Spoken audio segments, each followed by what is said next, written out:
book of the prophet Obadiah. This is the shortest book in the Crank that up. whole Old Testament. The book of the prophet Obadiah. This is the shortest book in the whole Old Testament. It's a mere 21 verses. And at first glance, it does not look very promising. It's a series of divine judgment poems against the ancient people of Edom, which was a nation that neighbored Israel on the other side of the Dead Sea. However, there is way more going on here. So, first, here's the backstory. The people of Edom were unique because they had a shared ancestry with the Israelites. They both belonged to the family of Abraham, who, with Sarah, had their son Isaac, who, with his wife Rebekah, had two sons, Jacob and Esau. Now, the book of Genesis told us the story of these two brothers, and to say the very least, they had a tense relationship. They each later received the names Israel and Edom, which eventually became the name of the families that descended from them. And these families replayed the same difficult relationship of their ancestors. Israel and Edom had enormous tensions throughout the centuries, but they still shared that family bond. And it's that bond that was betrayed and shattered in the tragic events of Jerusalem's fall to Babylon. So when Israel was invaded and conquered by Babylon, the people of Edom took advantage by plundering other Israelite cities and then capturing and even killing Israelite refugees. Now, in other prophetic books, God held Israel's neighbors accountable for this kind of violence. And so here, Obadiah does the same for Edom. The short book has two halves. The first part is a series of accusations against the leaders of Edom, specifically for their pride and self-exaltation.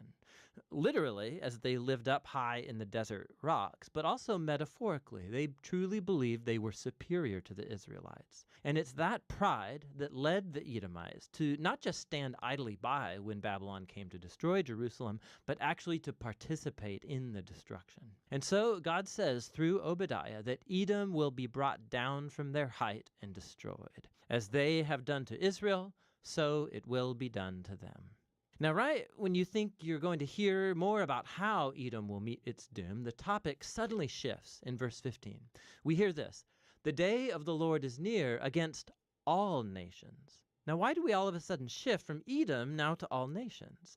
This first is a hinge piece, and it links the first half of the book to the second half, where Obadiah announces the day of the Lord, but not only for Edom. He widens his focus to include all nations. And Obadiah says that all prideful nations that act like Edom will face God's justice in the same way. They'll fall from their prideful heights and come to ruin.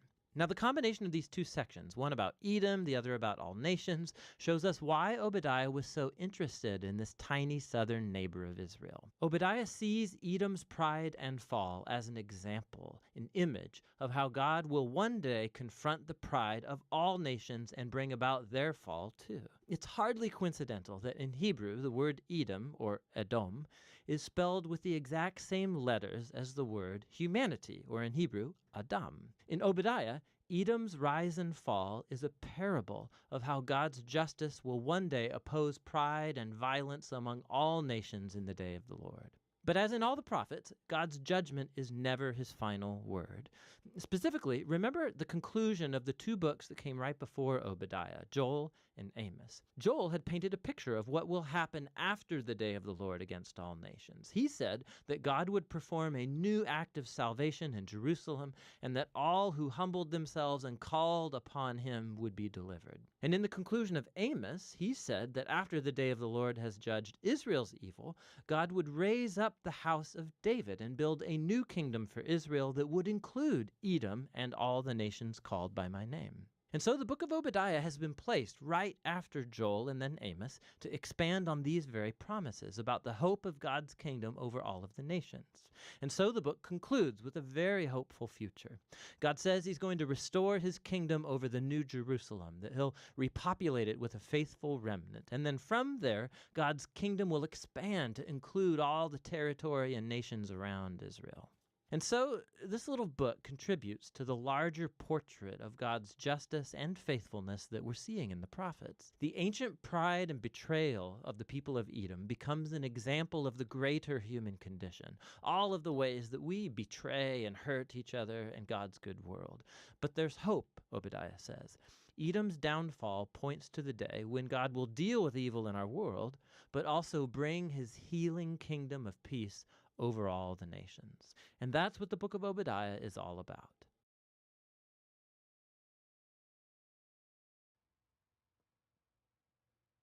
All right, takeaways. Right. And so you have Edom. Well, And not big bad. so when the Israelites get conquered by Babylon, what did the Edomites do? Yeah, so when they were refugees, and so now like they're being taken captive into Babylon. They took over, they beat the tar out of them and took their stuff. So they're like big bad now. they're like bandits. And so Obadiah is doing something with the Hebrew here, where so this Aleph is silent, so it's Edom. So it's interesting is a lot of times, so like you follow the vowels like this. Here you follow the vowels like this. That T under makes the sound. I mean, it's a different language, so of course it's going to be different. So he's making this, so like look at the root though. What do you notice about the root? They're the same. So yeah, so he's playing with the words. So Edom becomes a microcosm, an example of humanity. So their pride represents the nation's pride and judgment. And so, but then he doesn't leave it there. Like all of these prophecy books, we are seeing a pattern. What's the end pattern? And healing, yep. And so we can,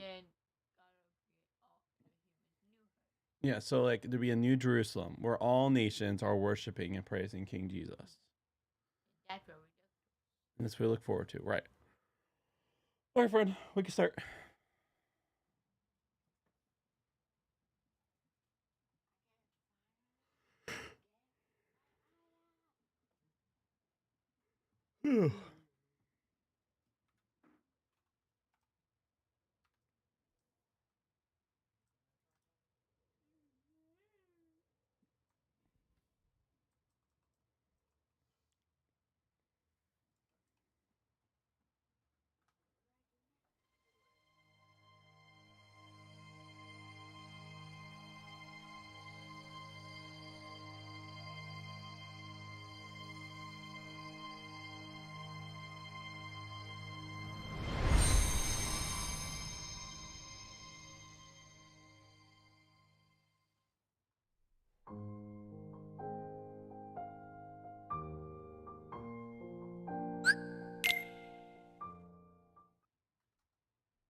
Yeah, Donald!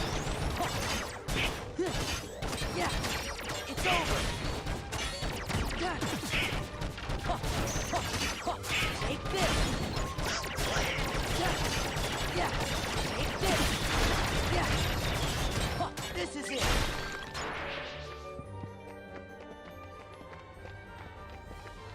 Yeah! Yeah!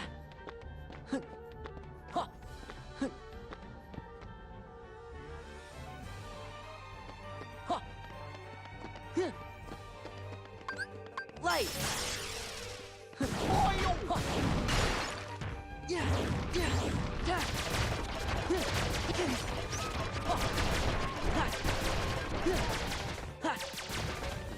Yeah. Heal.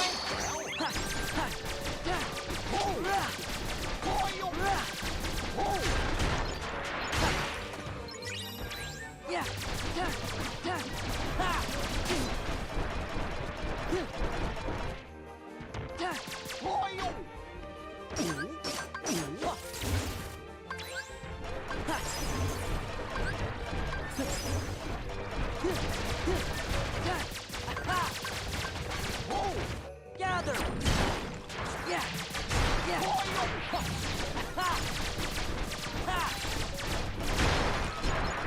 Heal. Yeah. Back off.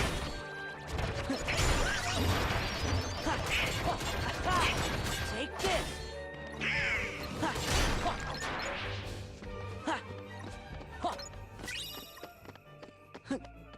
Yeah. Yeah.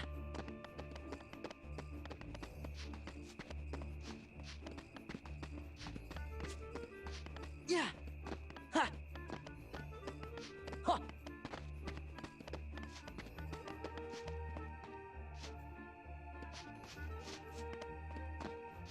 Ha. Ha. Ha. Huh. Yeah. Huh. Ha. Ha. Huh. Huh. Donald! Take this! Yeah! Back off!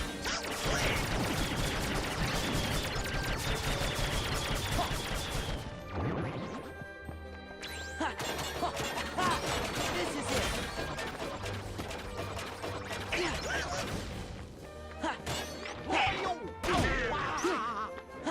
Yeah! Take this!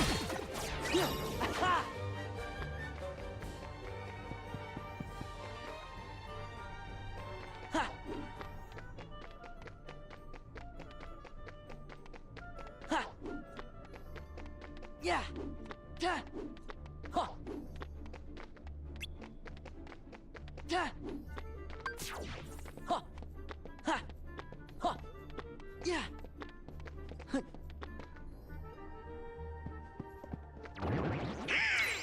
Ha! Donald! Yeah! Huh. Yeah! Ha! Ha! Back off! Yeah!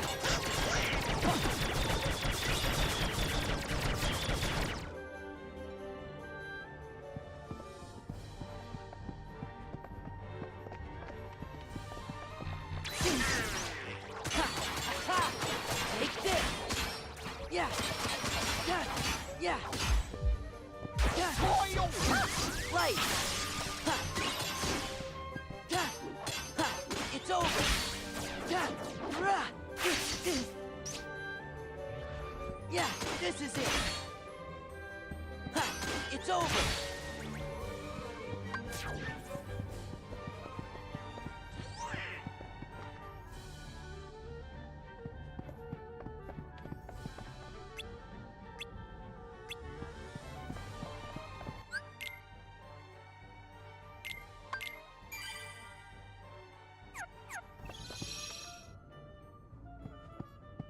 Ha!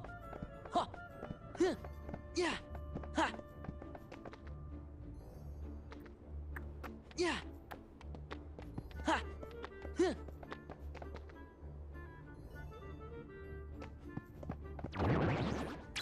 Donald!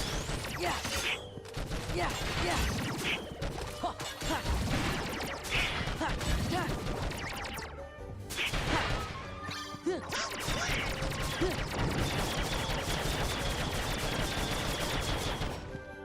Huh. Ha! Yeah! Ha! This is it! Yeah! Aha! It's over! Yeah! Huh. Ha! Rah! Take Take this! Huh. Huh. Yeah! Ha! This is it! Yeah! Huh. Huh. Yeah. Ha. Take this! Yeah! Ha. Ha. It's over! Whoa! Right! Sora! Our turn? Go! This is it! Go!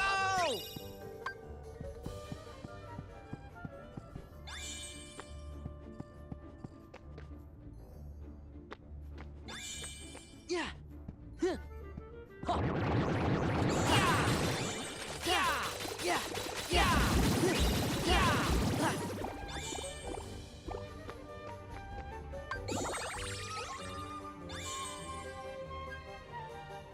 Gotta fly! Huh.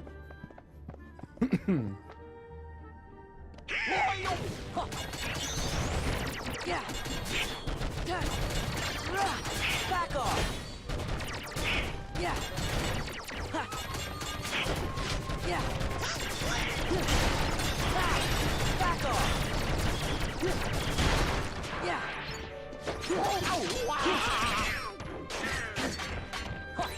Yeah!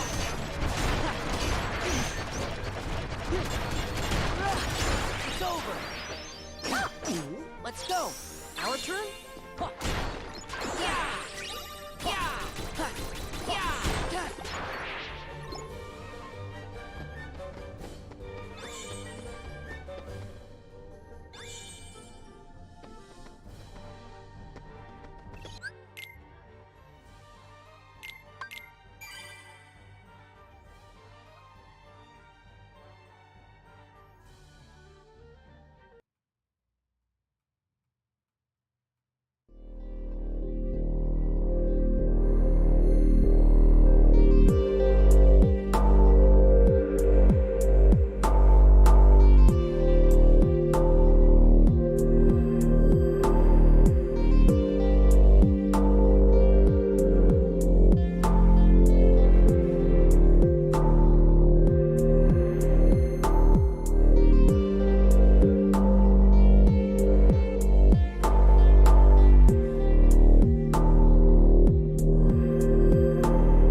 Gotta fly.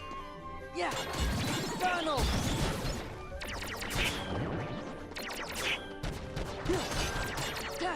This is it. Yeah. Aha! Back off. Huh. Yeah.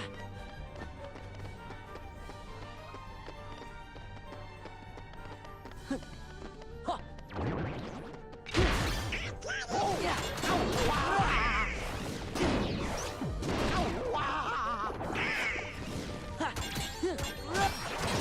Take this. Take this. Yeah. Yeah. Take this. Yeah.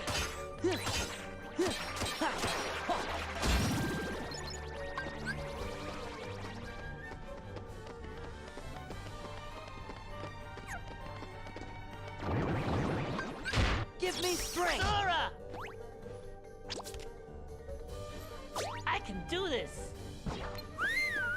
Hey! Prepare to hurt! Hey! Prepare to hurt!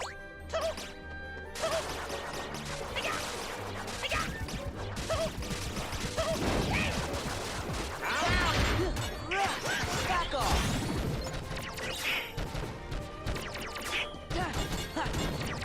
Yeah.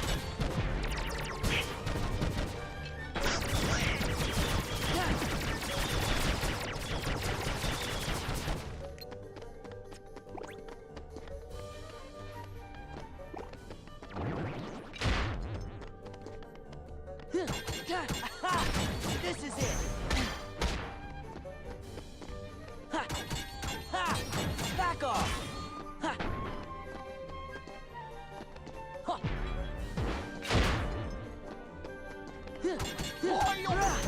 It's over. It's over.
What's wrong?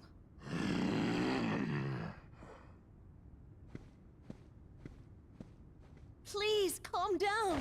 Calm down? You just had to have a party, didn't you? Don't you see what's happened? Hey, what's with you?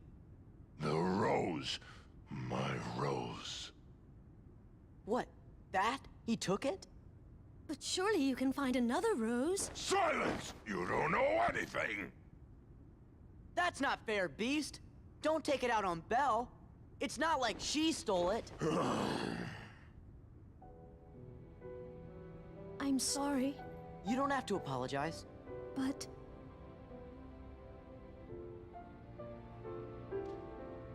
Belle, Sora, I want you to leave the castle.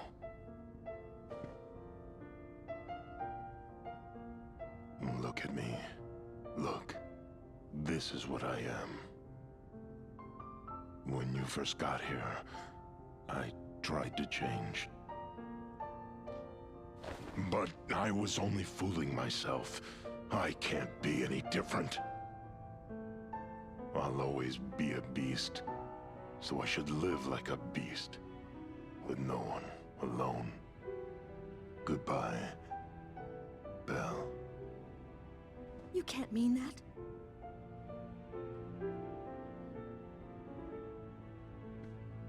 Oh, I think his mind's all made up. Yeah.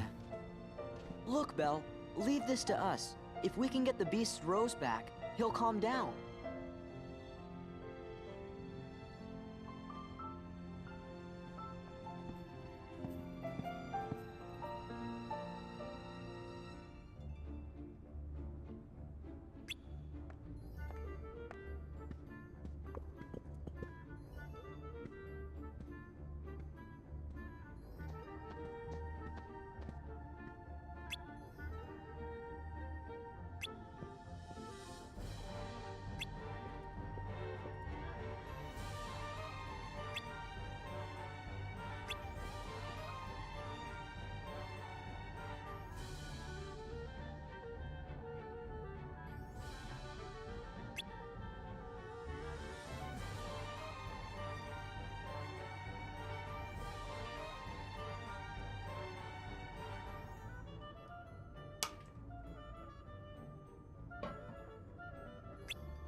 Hey, Beast!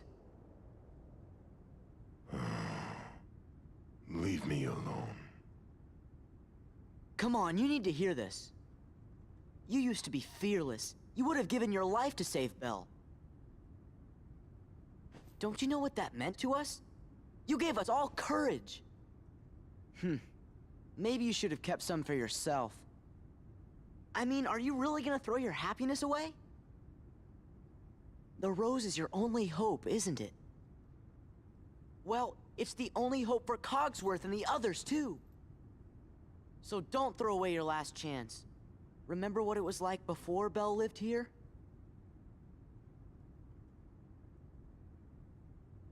See? You can't give up. Not now. I know one thing. What? This castle belongs to me. Zaldin will never be welcome here.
Let's go!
Goofy! Come on!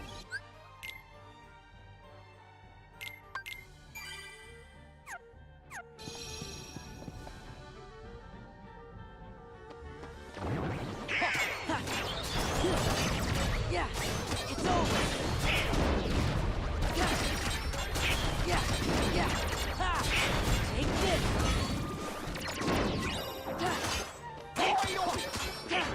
Back off. Take this. Yeah. This is it.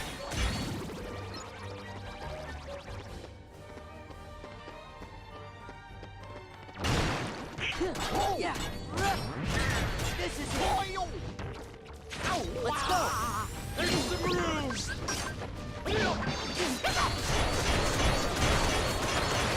Back off.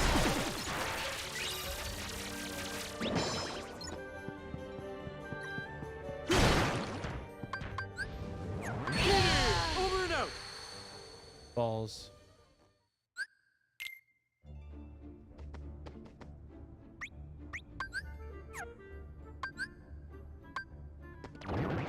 Right. Huh. Yeah. Huh.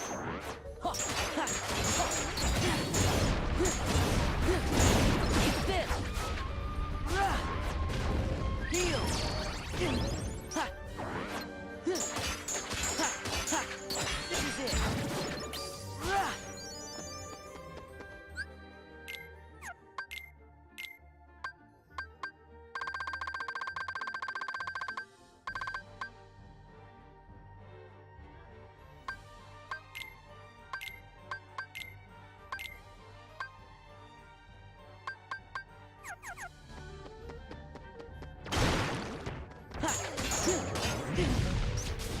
Yeah.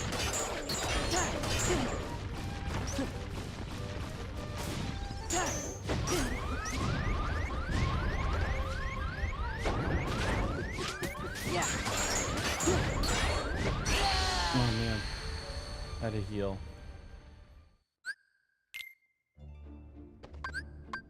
Let's go. Yeah, light. Ha, light.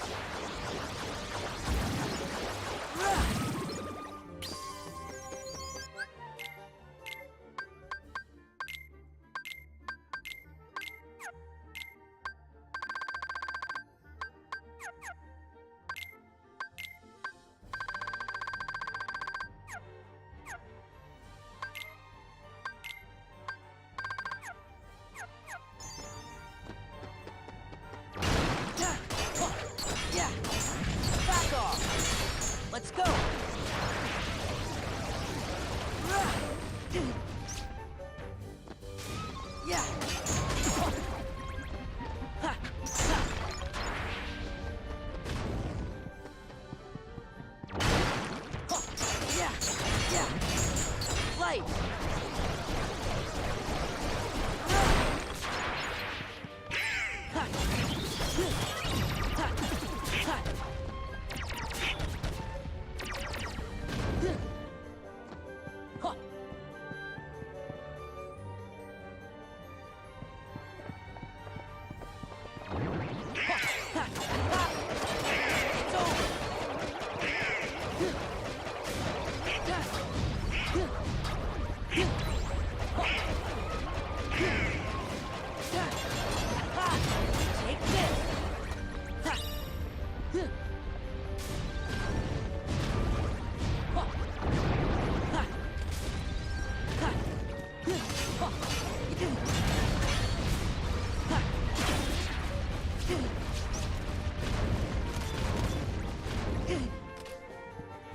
Heal!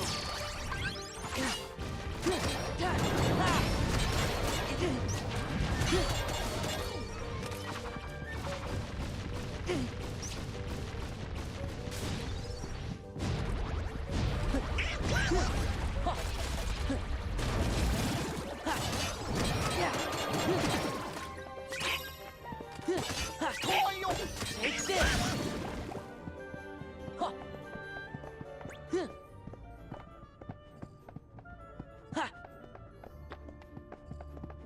Yeah.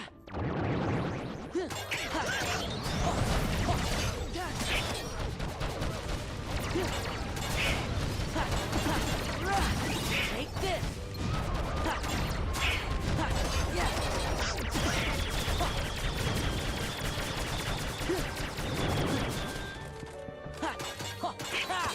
Back off.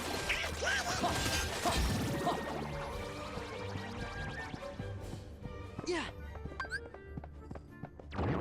Let's go. Yeah. Yeah. It's over. It's over. Ha. Yeah. Yeah. Back off. Ha.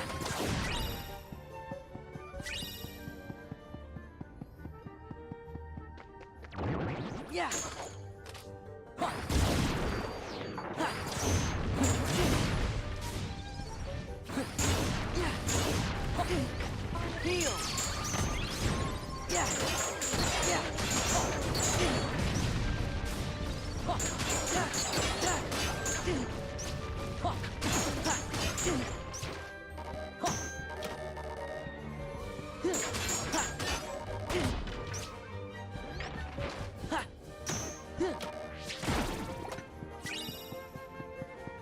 Heal.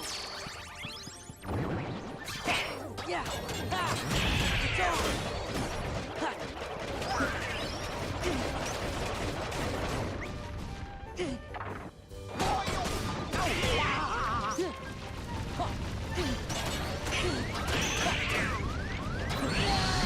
Opponent.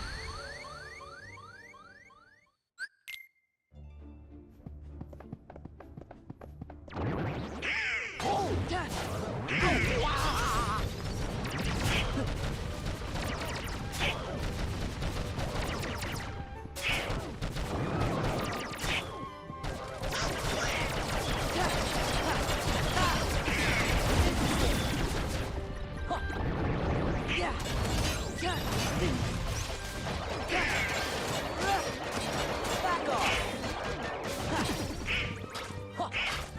Yeah. Yeah.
Ha! This is it! Ha! Back off! Ha! Ha! This is it! Ha! Ha! Take this! Yeah! Ha! This is it!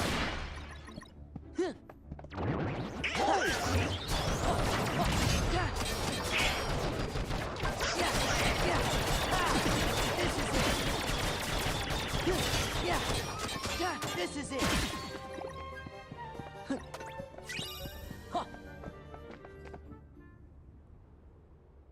So, Beast, you came after all. You had me worried. I was afraid you'd given up for good. What do you guys really want? Kingdom Hearts. When Kingdom Hearts is ours, we can exist fully and completely. So you see, Beast, that's why we need your Heartless and your Nobody.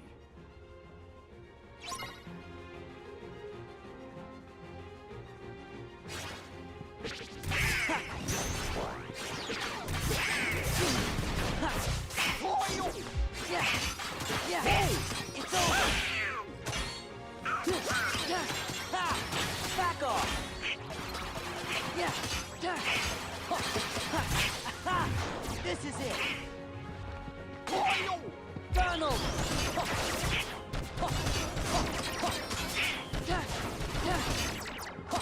This is it!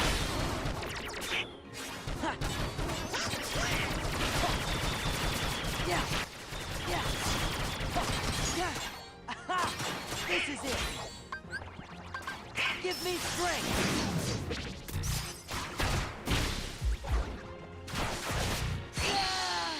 Balls.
Oh, really?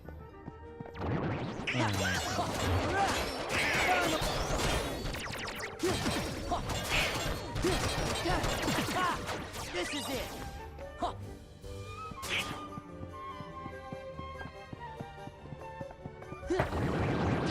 Yeah. Back off. This is it.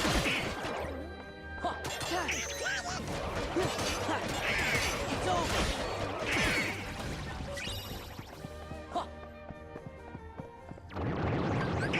Give me strength. Our turn. Yeah.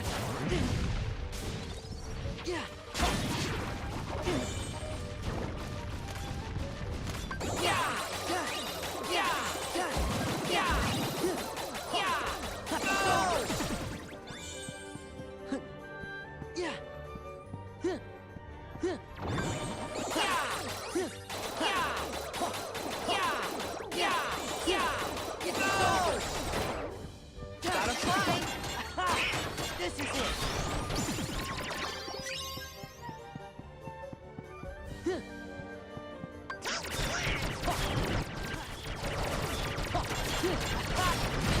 Back off!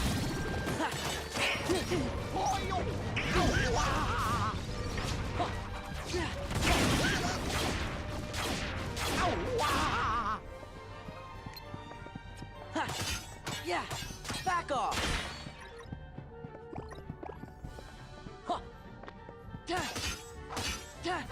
It's over!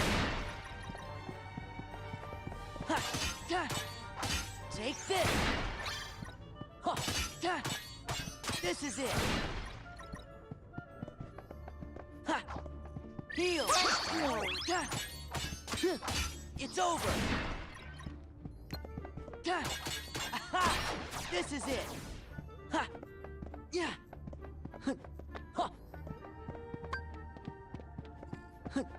Yeah! Yeah!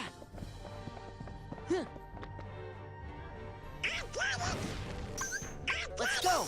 Take the room! It's over!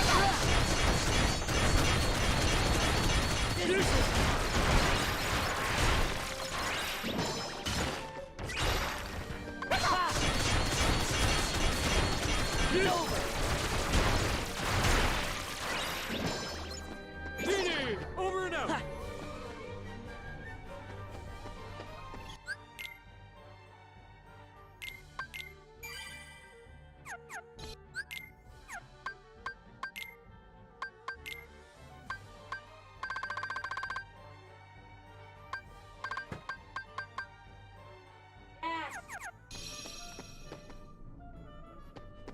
Yeah!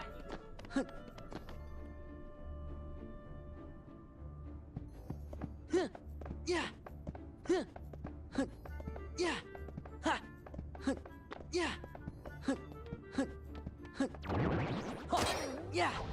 Ronald! Yeah! Yeah!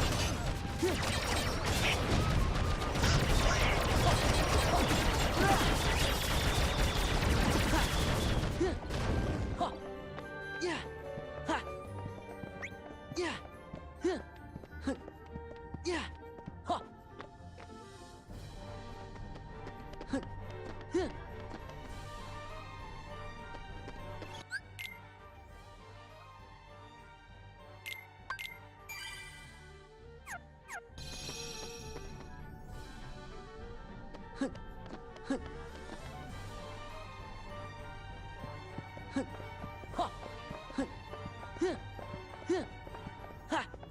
Yeah! Yeah! Yeah! Yeah! Yeah!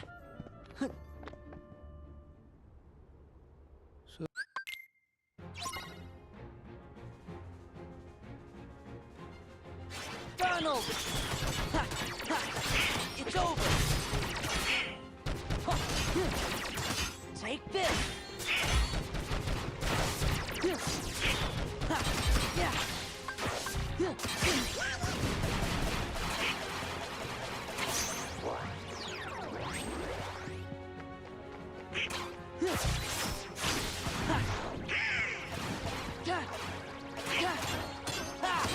This is it! Yeah! Yeah, take this! It's over! It's over! Heal! Give me strength! Our turn? Yeah! Yeah! Yeah! Yeah! Take this! Yeah! Yeah! Yeah! Yeah! Yeah! It's over! Yeah! No! Got it right! Yeah! Take this! Yeah!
Donald! This is it! Yeah, take this!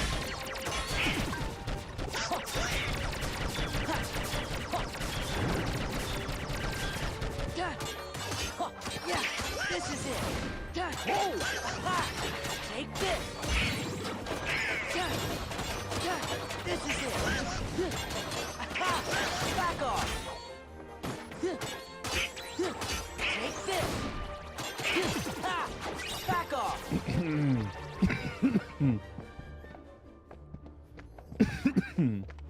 Yeah!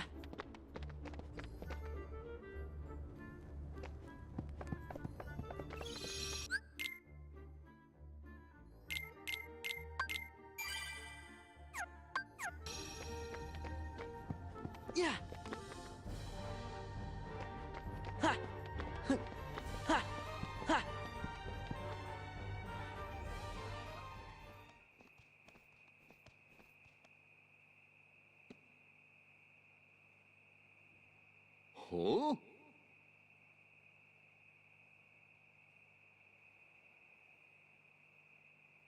Huh?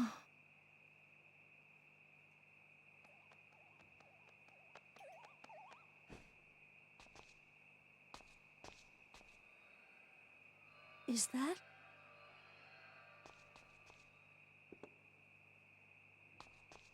Look! It's the rose!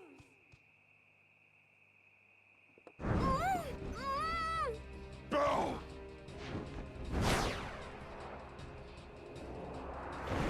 Hurry!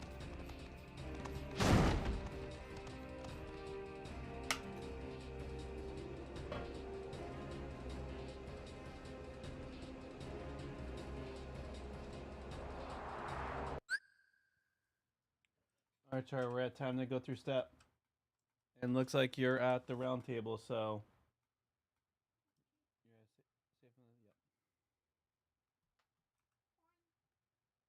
Let me know when you like to start reading. You want to watch me?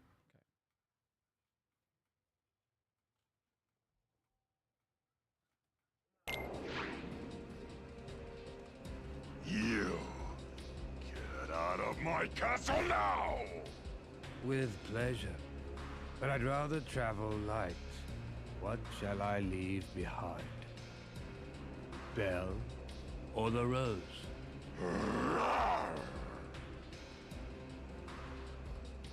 Bell!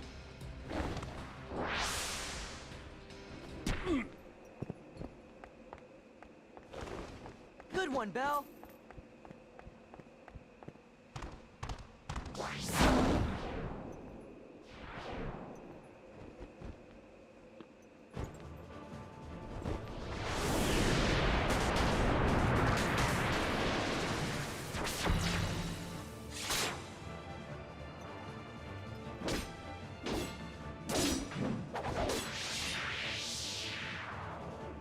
Where's the fun in this?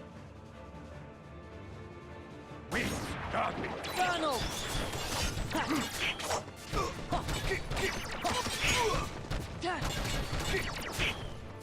Wait, stop me!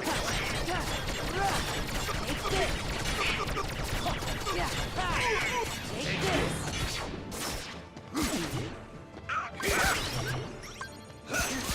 Light!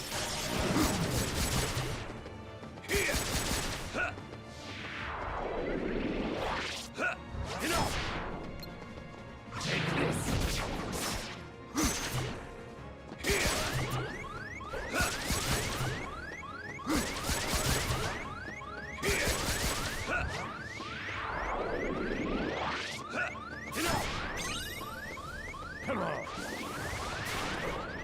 Wind!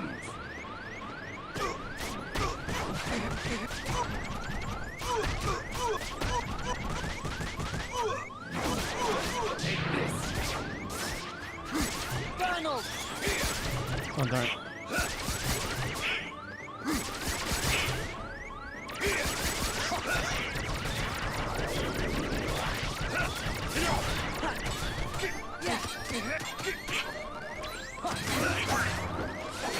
Oh.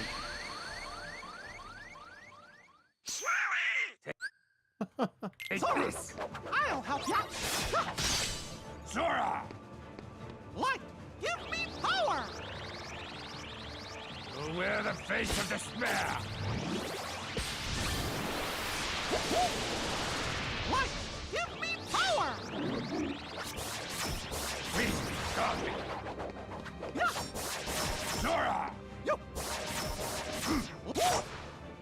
Light, give me power.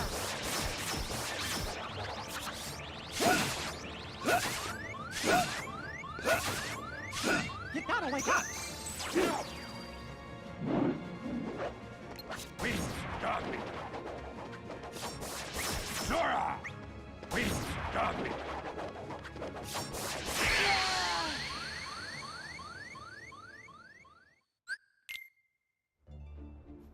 Ha! Yeah! Ha! Ha! Ha! Yeah! Ha! Yeah! Yeah! Yeah! Back off! Ha! Yeah! Yeah! Yeah! Yeah! Ha! Ha! Yeah! Ha! Ha! Take this! Yeah! This is it! Yeah! Ha! Take this! Yeah! Ha! Yeah! Yeah! It's over! Ha! Ha! Ha! It's over! Ha!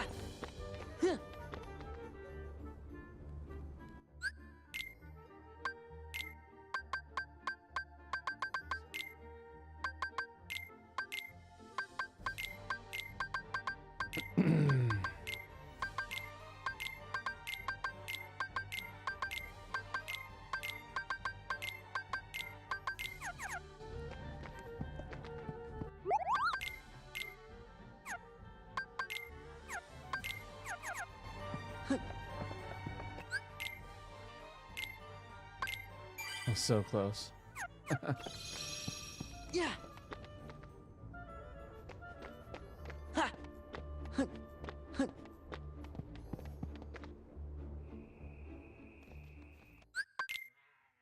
Where's the fun in this? Please stop me! Donald! Ha! It's over! Ha! This is it! Ha! Back off! Yeah. Ah, it's over. Light.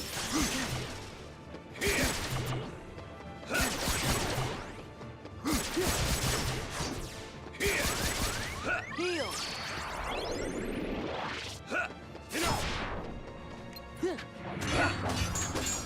Light. Take this!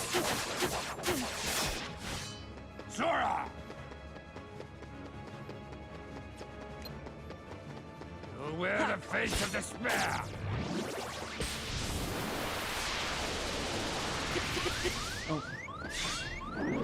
Heal. Stop it! Zora! What?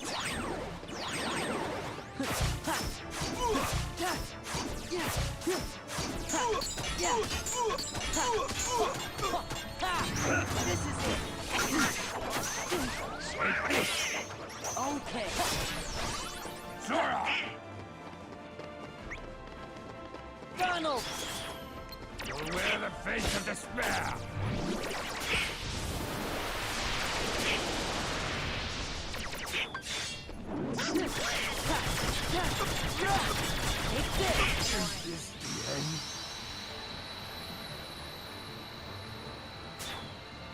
Dude, Donald's flare attack is really strong.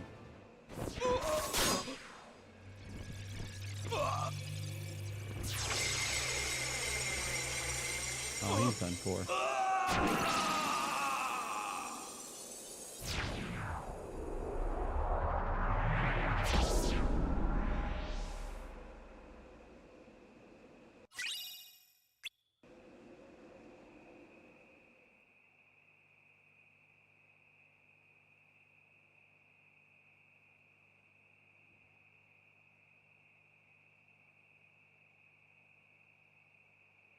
Here, it's yours again. Belle? I know. You want me to leave the castle.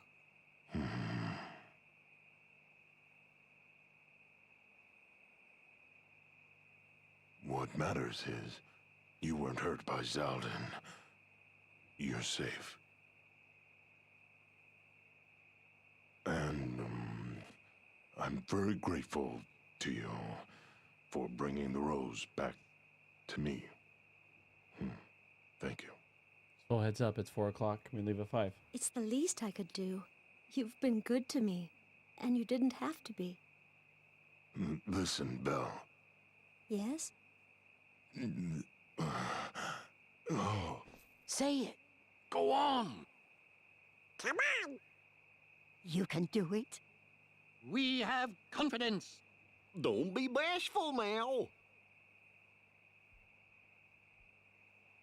Belle, I'd like you to stay with me, please.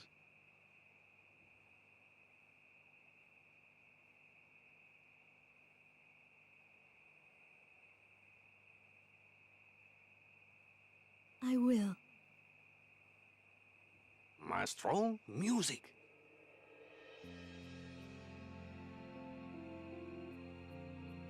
What's right? Can get DRM slapped again. Hey, did you see the look on Belle's face when she grabbed that rose? Huh? Yup, she sure was having fun, all right. She is rather unique, isn't she? Always ready for a little adventure. The two of them do seem made for each other. Yeah, they sure do.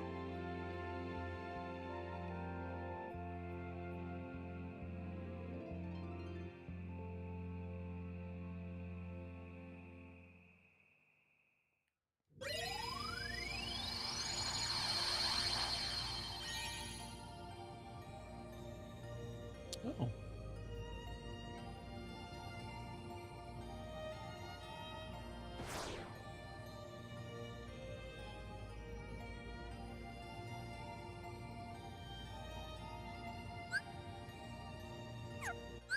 First, it gets ugly.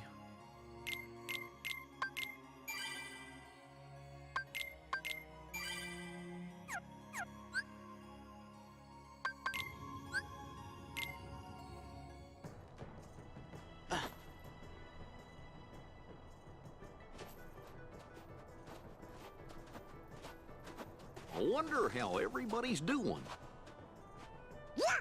Zombies!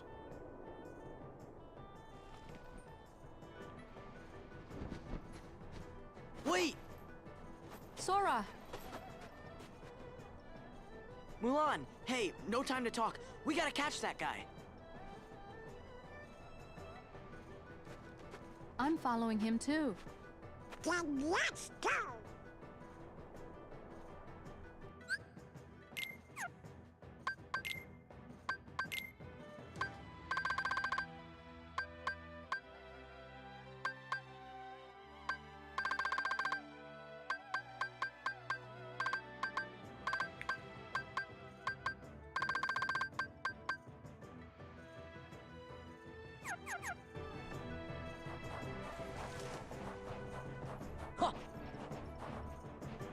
Yeah! Ha! Ha! Huh? Still exploring.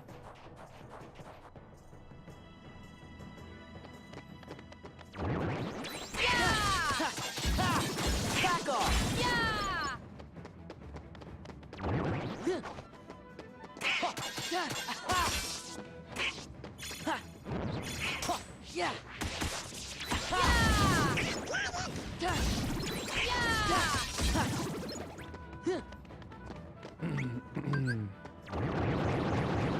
Yeah! Let's go! Sora! Sora!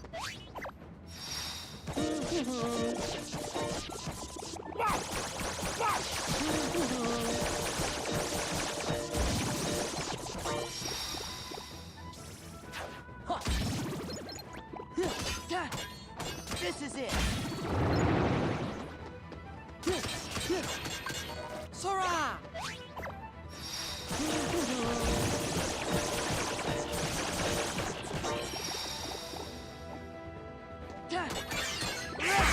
It's over! Yeah! Yeah! Yeah! Yeah! Yeah! It's over! Yeah! Back off! Yeah! Yeah! Yeah! Take this! Yeah! Yeah! Donald! Yeah! It's over!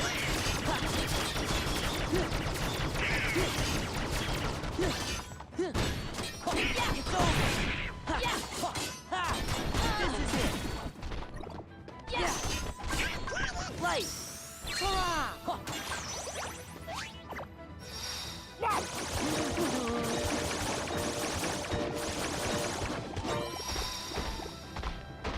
Yeah!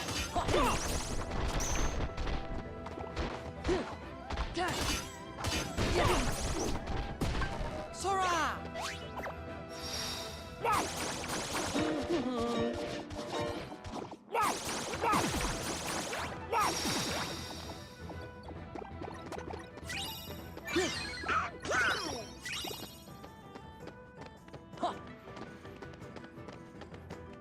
Yeah!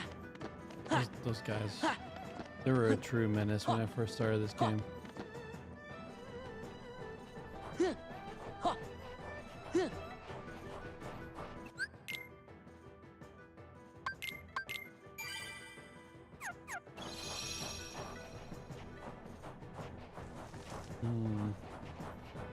I know, I'm just...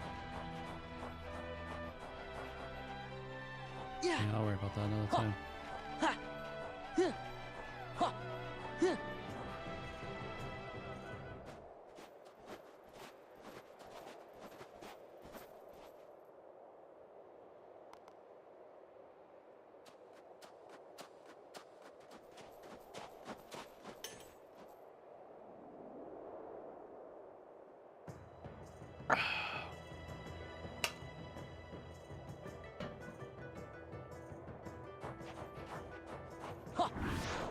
Yeah! Yeah! Ha! Yeah!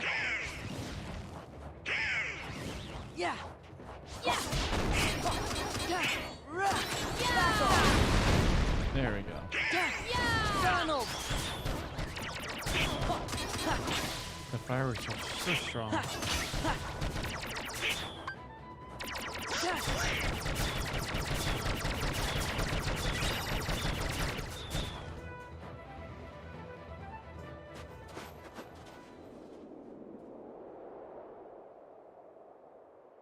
Looks like he got away. How come you're after somebody from Organization 13? What is that? The guy in black. One of the bad guys. I knew it. There's a rumor in the Imperial City about a spy in black, lurking in the mountains. I'd been up here tracking him, but when you arrived, I lost him. Oh. Sorry. Don't apologize, but I do wonder where he went.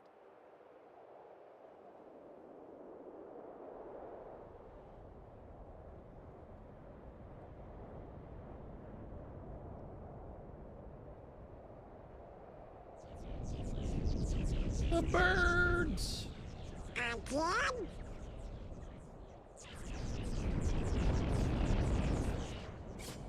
Okay, first things first. They're actually running away.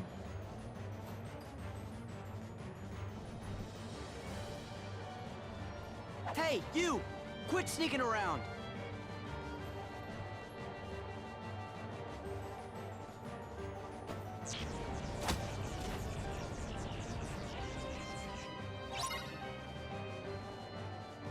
Hey, it's Riku. Ha! Ha! Ha! This is it! Yeah! Ha! Rah! Huh! Ha! Rah! Take this! Huh! Ha! Yeah! Take this! I don't know. That's Riku. That's Riku's sword. Ha! Ha! Back off!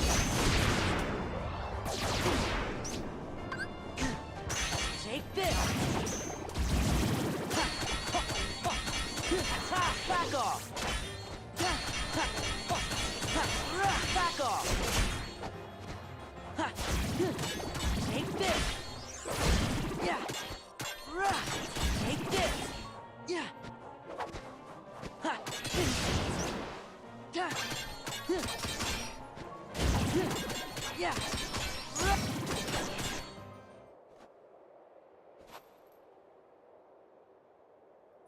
That was definitely Riku's blade.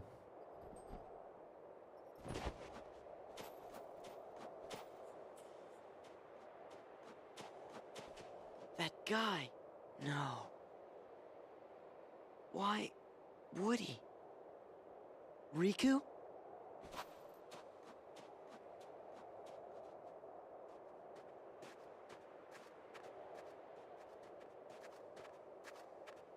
Are you okay, Sora? Did you get him? No. He's gone. What? You lost him?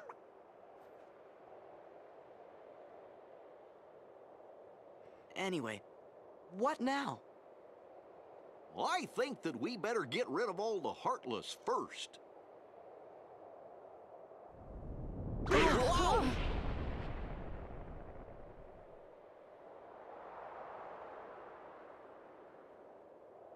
What was that? Come on, we better get off the mountain. Okay.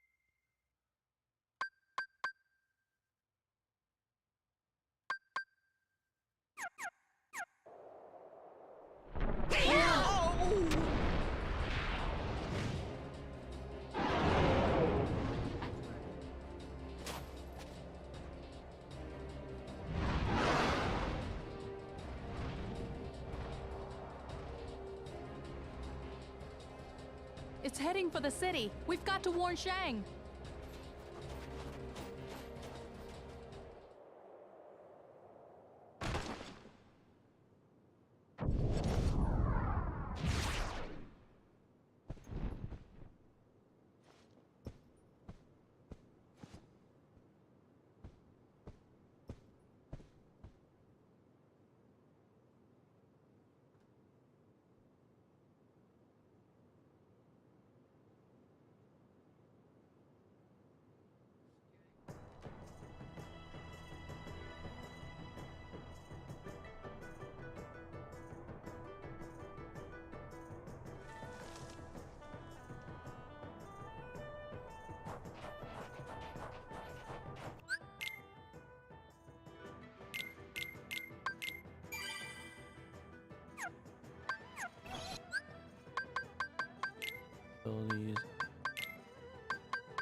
Oh, flame tongue.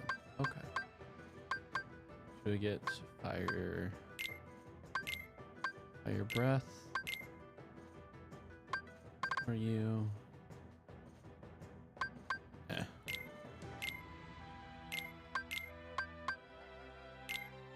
The limit command. The only limit command that matters now is rockets. You know what I mean? Those rockets just absolutely wreck. Eh.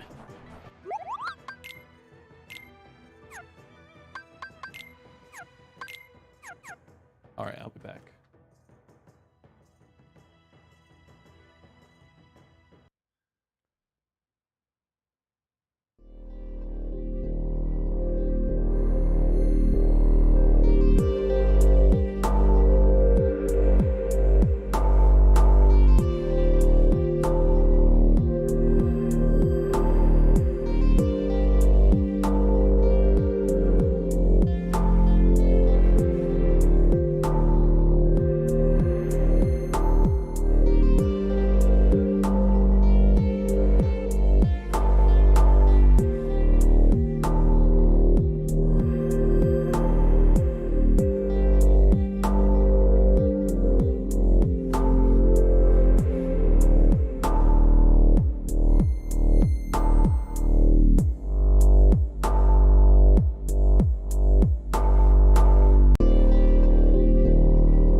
Light!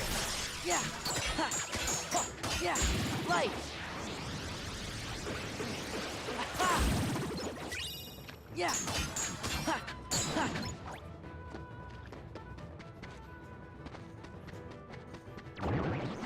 Yeah! Ha! Ha! Yeah! Yeah! Give me strength! Ha! Sure. Ta! Ta! Super Hadji, please. Take this! Ha! Ta! Ta! Ta! Ta! Ta! Ha! Ha! Light! Rah! Ha!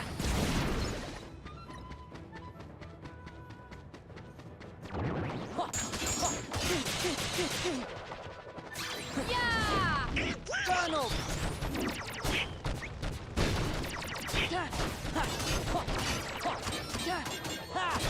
This is it!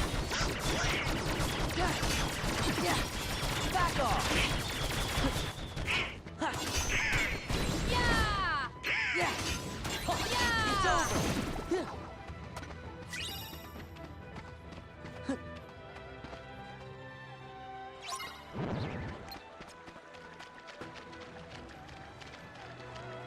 Yeah.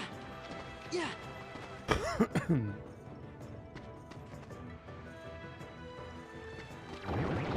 Yeah!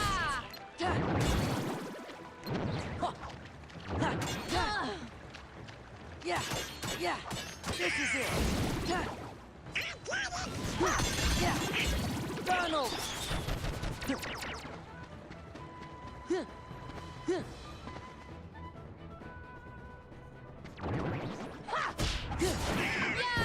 Light. Sora. Sora.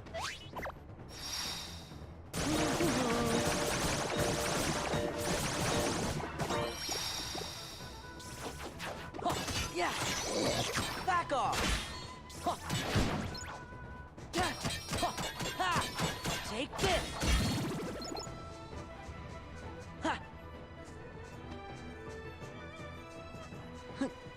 Yeah!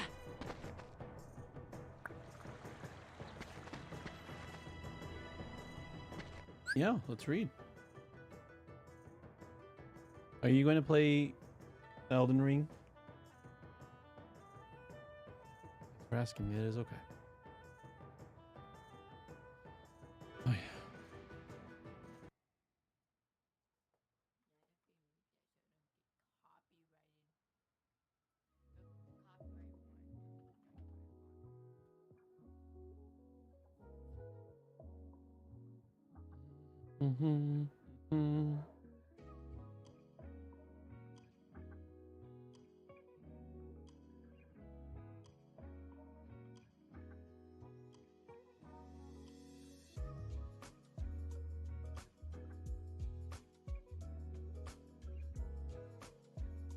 We're in First King.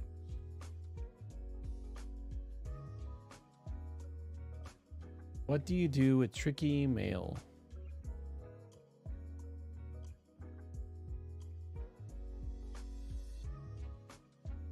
Oops.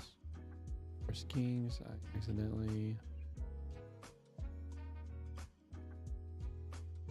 Everyone, temple, will God, a few things. As Zarek enter the Queen of Sheba, wives.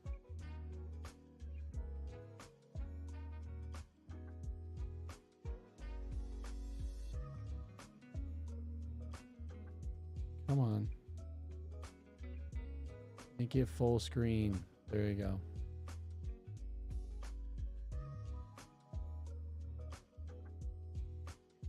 Mm-hmm. Yep.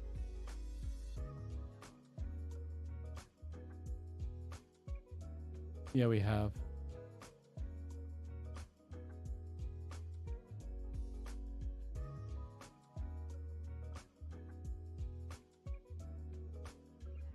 Mm-hmm. We have not done this one. All right. Jesus, Erlen for amazing. Thank you for this beautiful day. Thank you that we had just time today to go and help volunteer. Thank you that that's a privilege ours. I mean, we take our freedom, our availability every day, and definitely use it towards helping the other. Sharing our privilege with the other like you are always doing, King Jesus. And thank you for the writings of the ancients. Please reveal to us what it means to them, and also in turn, what it means now, 21st century, 2,000 years after your death and resurrection. We need you. We know we need your wisdom. We are lost without you. Amen.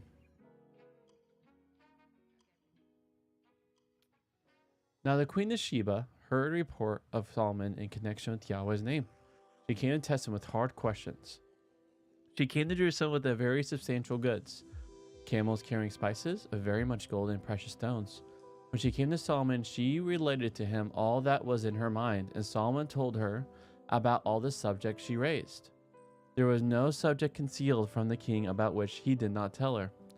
When the Queen of Sheba saw all Solomon's wisdom, the house he had built, the food on his table, the seating of his staff, the standing of his ministers in their dress, his drinks, and the whole burnt offerings he used to make at Yahweh's house, there was no longer any breath left in her. She said to the king, "The account I heard in my country about your affairs and your wisdom was true, but I did not believe the accounts until I came and saw with my own eyes. Now half of it had not been told me. You have more wisdom and goods than the report I heard. The good fortune of your people, the good fortune of these staff of yours who stand continually before you listening to your wisdom. May Yahweh your God be worshipped, the one who delighted in you and setting you on Israel's throne, and Yahweh's love for Israel in perpetuity. He made you kings that exercise authority in accordance with what is right." Verse 10 to 22 note the gifts the queen brought Solomon, the gifts he gave her. It goes on to itemize Solomon's income in terms of gold and to describe how he made gold shields, a gold cover throne, and goblets. King Solomon exceeded all the kings of the earth in wealth and wisdom. All the earth was seeking audience with Solomon to listen to the wisdom that God had put in his mind, and they would each bring his gift: gold and silver objects, robes, weapons, and spices, horses and mules. The amount specified as due for each year. Solomon assembled chariotry and cavalry. He had 1,400 chariots and 12,000 cavalry. He put them in chariot cities, and with the king in Jerusalem. The king made silver as common as stones in Jerusalem, and cedar as common as the sycamore fig trees in the foothill. Solomon's horses were exported from Egypt and from Kue. The king's merchants would get them from Kue for a set price. When a chariot came up, it was exported from Egypt for 600 silver, a horse for 150, and thus they will be exported by means of the merchants to all the Hittites and the Aramean kings. So he was a warlord. He was sending all these chariots to the Hittites, Aramean kings, which is interesting because later on you're going to see them after Solomon using their chariots against the Israelites. And so first we have Sheba, right? She is like, whoa, wisdom, dude. She's like, dude, you're wise. But then here we have these accounts of like pretty much the warlord he's becoming. Even though he hasn't like made war against anyone, he is gathering quite the, yeah, it's like the tanks and the airplanes of our modern day, or chariots.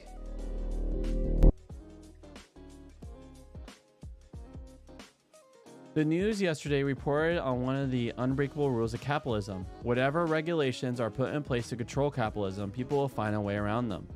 Interestingly, one of its examples was the Old Testament ban on lending at interest, which the church long affirmed. In the Middle Ages, traders found a way around it by arranging for loans to be paid back in a different currency from the one in which they were made. In a decade that led up to the Great Recession that we have been going through as our rights, financiers have been finding their own way around the regulations that existed, which is one reason why we are in a mess. And we can be sure that as governments put in new controls in the aftermath of a recession, they will do so again. In one sense, there are no rules of economics. In another sense, this is one such rule. Once Solomon is a ruler like other rulers, he works by the same rules as other rulers. Evidently, Sheba joins Tyre in Israel as one of the great trading powers of the day. Tyre sits on the Mediterranean coast north of Beirut, having a great harbor and thus being in a position to control sea trade to the west as well as the Lebanese timber trade. Sheba was traditionally identified with Ethiopia, which at least gives the right geographical impression. It is another sea power to the south, on the Red Sea, from which it is able to trade in gold, silver, and spices between Asia and Africa to the east and south and the countries to the north. So the monarchs of Tyre and Sheba are careful to maintain good relationships with one another, sealed by impressive gifts. Like personal gifts at Christmas and at weddings, these are symbolic as well as substantial. They arise out of a relationship and express them. Woe betide you if you get the gift exchange wrong. The passage doesn't imply a love relationship between the king of Israel and the queen of Sheba for both sides. These conversations all have dollar signs, not Cupid's arrows flowing over them. In a sense, it's a mystery how Solomon belongs in this company. Jerusalem is on top of some mountains and not on an important trade routes. See you, friend. Love you, man. Tomorrow. Same thing. Meet you at the church. Same thing. Cool. Okay. That's cool. I could always give you, I mean, when we leave, we can probably possibly give you a ride, but it's dependent on how we're all being flexible. All right. Peace. In a sense, it's a mystery how Solomon belongs in this company. Jerusalem is on top of some mountains and not on an important trade routes. Consider where Israel's airport is, and it has no natural resources. Indeed, it would not be surprising if the entire portrait of Solomon and his empire contained such hyperbole. When Barack Obama decided to run for president of the United States, no one would have given him a chance of succeeding, but he did so because he possessed wisdom, insight, and shrewdness. One might suspect that any empire Solomon possessed came into being through the exercise of the one asset his story emphasizes: wisdom or insight or shrewdness. You want to know how to build an empire? You want the answer to tricky questions at economics? You want to know how to build trade relations to mutual advantage? You want to know how to organize things at home so you have a sophisticated system for collecting taxes and well-organized military bases? Solomon is your man. Once Barack Obama became president, it became clear that for all his commitment to a new politics, he needed to be able to recognize the rules of the old politics. We don't get the impression that Solomon sensed any tension between the kind of politics that might be at home in Israel and the kind that might be at home among other nations. At the end of her eulogy, the Queen of Sheba comments that God has put him on the throne to exercise authority in accordance with what is right. 2 Samuel 8 comments that his father did exercise authority in that way, but 1 Kings never makes such a comment about Solomon. We know that Ecclesiastes takes Solomon as its poster child in portraying the man who has everything and is thus in position to testify to its meaninglessness. And Psalm 72 takes Solomon as its poster child in his prayer that God may make the king someone committed to exercise authority in this way. And it promises that he will then receive the recognition of other monarchs as Solomon here does. But I think here is a great irony. It is not a prayer God granted in Solomon. It was the case with most kings. Once more, the story's judgment is unstated or understated. Alongside the comments on the way to exercise authority, we recall the Torah's explicit ban on importing horses from Egypt. Q and Turkey to the north would actually be the main place where horses came from. It was the chariots that would come from Egypt. And once more, there's a big difference between various elements in the story. In chapter 9, there was a message of God to Solomon. There was an antidote. And there were lists of achievements and people. And similar features appear here. And knowing the difference between these, I don't just mean that there is a difference in the teaching of the different parts, but that there is a difference in the kind of writing that they are. A little like the difference between news items, interviews with individuals, and opinion pieces on television. All these can be true. They're still different in the kind of statements they make and the process that generates them. Before they became part of one television program, they had different origins and different status. We know in connection with Solomon's prayer that it is often worth bearing in mind that the first audience of the books of Kings, as we have them lived in the time of the exile, that's when the books were put together. They weren't written from scratch then. Indeed, if they had been, they might have flowed together. They might have flowed better than they do. They were put together a little like a television, news, or magazine or documentary program, combining various kinds of archival material with contemporary comment. When people in the ancient world wrote history, they could be happy combining material of varying origin in this way, not willing to sacrifice useful archival material or stories that had a long history of being told in the community with expressions of their own perspective. Sometimes put into the mouth of key players. When God inspired Israelite history writers, God inspired them to write a great example of the kind of history that was at home in their culture, which would then communicate as God's word with the people for whom it was written. All right, friend, we can start.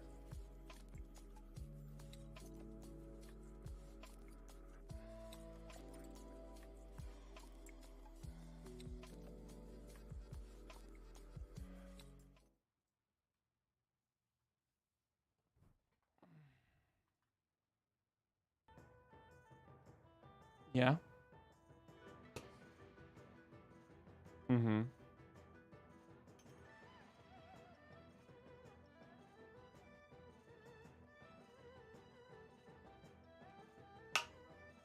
All right.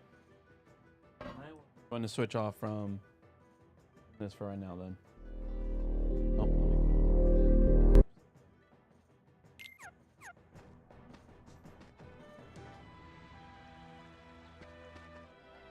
yep, we'll go to the safe.